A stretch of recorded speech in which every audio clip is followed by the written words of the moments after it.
शर्म का बोझ किस तरह ढोते हो तुम।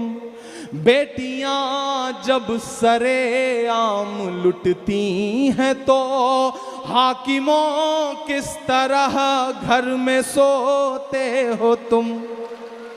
कमजोर तालियां हैं, ऐसे काम नहीं चलेगा। मैं फिर से पढ़ता हूं कि सामने आईने के जो होते हो तुम, शर्म का बोझ किस तरह ढोते हो तुम। बेटियां जब सरेआम लुटती हैं तो हाकिमों किस तरह घर में सोते हो तुम।